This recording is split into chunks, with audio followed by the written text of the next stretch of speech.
ஆஸ்ட்ரோகிளிட்ஸ் நேயர்களுக்கு வணக்கம். நான் டாக்டர் தீபா லலன். இன்னைக்கு நம்ம என்ன டாபிக் பத்தி டிஸ்கஸ் பண்ண போறோம் அப்படின்னு சுக்கிர பயிற்சி பலன்கள் தாங்க பார்க்க போறோம். சுக்கிர பகவான் 29 ஜூன் 2025 பிற்பகல் தோராயமா 1:56 ரிஷப ராசியில பயிற்சி ஆகிறார். அப்படி ரிஷப ராசியில பயிற்சி ஆகக்கூடிய சுக்கிர பகவான் ஜூலை மாதம் 26ஆம் தேதி வரைக்கும் ரிஷப ராசியிலேயே இருந்து நிறைய ராசிகளுக்கு அபரிவிதமான நற்பலன்கள் அப்படின்றத கொடுக்கதாங்க போறாருங்க. எந்தெந்த ராசிக்கு என்னென்ன மாதிரி நற்பலன்கள் கொடுக்க போறாரு சட்டுன்னு பார்த்துடலாம் வாங்க. கும்பராசி அன்பர்கள், உங்களுக்கு பாருங்க, சுக்கிர பகவான் லார்ட் ஆஃப் 4 and 9, அதாவது சுக தாயார் ஸ்தானத்துக்கும் அவன் தான் அதிபன். அதே மாதிரி பாக்கியஸ்தானம் அப்படின்னு சொல்லுவாங்க, அதிர்ஷ்டஸ்தானம், அதுக்கும் அவன் தான் அதிபன். அப்படிப்பட்ட சுக்கிர பகவான் இப்ப 4ஆம் பாவம் சுக தாயார் ஸ்தானத்துல சுக்கிரன் உட்கார்ந்துட்டு இருக்கா. சுக தாயார் ஸ்தானத்துல சுக்கிரன் உட்கார்ந்துட்டு இருக்கிறது பிளஸ்ஸா மைனஸா அப்படின்னு கேட்டீங்கன்னா டபுள் பிளஸ் அப்படின்னு சொல்லலாம். காரணம் என்ன அப்படின்னா, சுகஸ்தானம் எல்லா சுகங்களையும், உலகத்துல என்னென்னலாம் சுகம் இருக்கு அது அத்தனையும் கொடுக்கக்கூடியவன் யாரு அப்படின்னா சுக்கிர பகவான். காசு, பணம், துட்டு, மணின்றாங்க பாத்தீங்களா, இது எல்லாத்துக்கும் யாரு காரகன் அப்படின்னா சுக்கிர பகவான் தான். அவன் இந்த ஸ்தானத்துல உட்கார்ந்துருக்கிறது உங்களுக்கு ரொம்ப சூப்பருங்க. என்னங்க நீங்க நாங்களே ஆல்ரெடியே பாத சனியில இருக்கோம். பாத சனியில இருந்தா நீங்க குரு நல்லா இருக்காரு. ஒரு வருஷம் குரு சூப்பர் டூப்பரா கொடுக்க போறாரு. அதுக்கும் மேல இந்த ஒரு மாசம் சுக்கிரன் நிறைய கொடுக்க போறான்.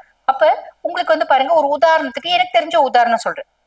இப்ப நீங்க கும்பராசி, நீங்க பாத்தீங்கன்னா ஒரு இடத்துல இப்ப 5 வருஷத்துல பாத்தீங்கன்னா சனி எங்களை கொஞ்சம் நிறைய வெறுத்து எடுத்துட்டாரு. இப்பதான் சனி கொஞ்சம் டயர்ட் ஆகி படுத்திருக்காரு. குரு நல்ல ஃபேவரா இருக்கிறதுனால சனி கொஞ்சம் கம்முன்னு இருக்காரு அப்படின்னு சொல்லுவாங்க. குரு அவர் இல்ல கம்முன்னு இல்லைங்க, அவர் கொஞ்சம் கொஞ்சம் பஞ்சாயத்தை ஏற்படுத்திட்டே இருக்காரு, குரு காப்பாத்திட்டே இருக்காரு அப்படியும் சொல்லலாம்.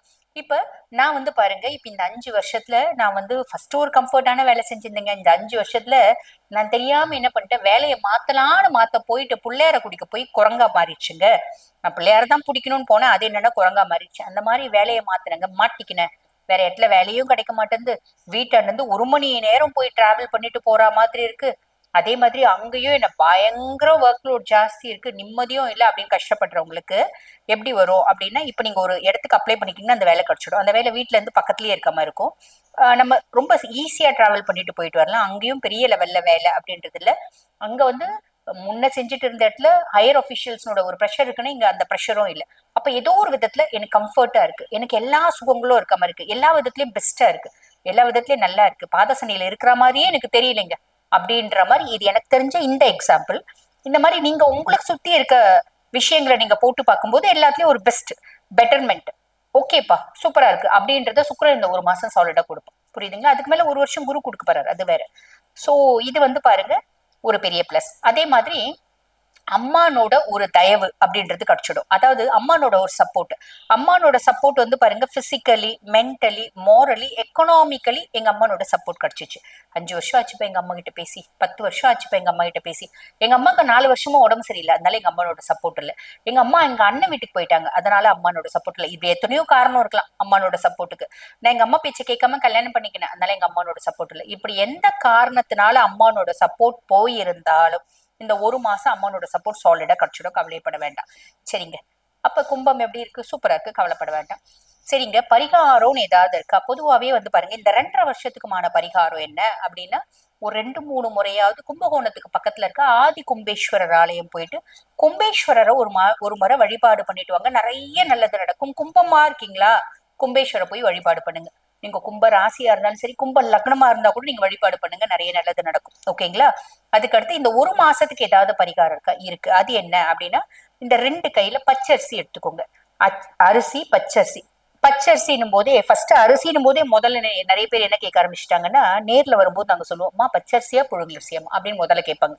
அதுக்கு ஒரு தெளிவா நாங்களே இப்ப பச்சரிசி அப்படின்னு சொல்றோம். ரேஷன் அரிசி பரவாயில்லையா அப்படின்னு கேட்பாங்க. தாராளமா பரவாயில்லை, எடுத்துக்கோங்க. ஓடும் நீரில் கொண்டு போய் இந்த அரிசியை விடணும். எங்களுக்கு தலையை சுத்தி போடணுமா, மந்திரம் ஏதாவது சொல்லிட்டு போடணுமா, அதெல்லாம் ஒண்ணுமே வேண்டாம், ஓடும் நீர்ல எடுத்துமே விடணும். இதுவும் தெளிவா சொல்லிட்டுனா, இதுக்கும் சில பேர் கேட்பாங்க, எங்க வீட்டு பக்கத்துல ஏரி இருக்குமா, ஏரியில போட்டோமா, குட்டை இருக்குமா, குட்டையில போட்டோமா. ஏரி குட்டையில ஓடும் நீர் கிடையாதுமா.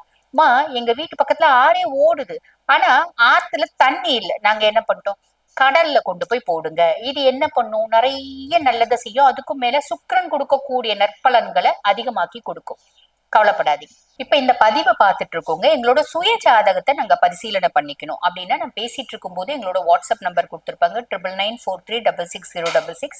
அந்த வாட்ஸ்அப் நம்பருக்கு கால் பண்ணி அப்பாயின்மெண்ட் ஃபிக்ஸ் பண்ணி என்கிட்ட பேசிக்கலாம். தேங்க்யூ. வாழ்த்துக்கள்.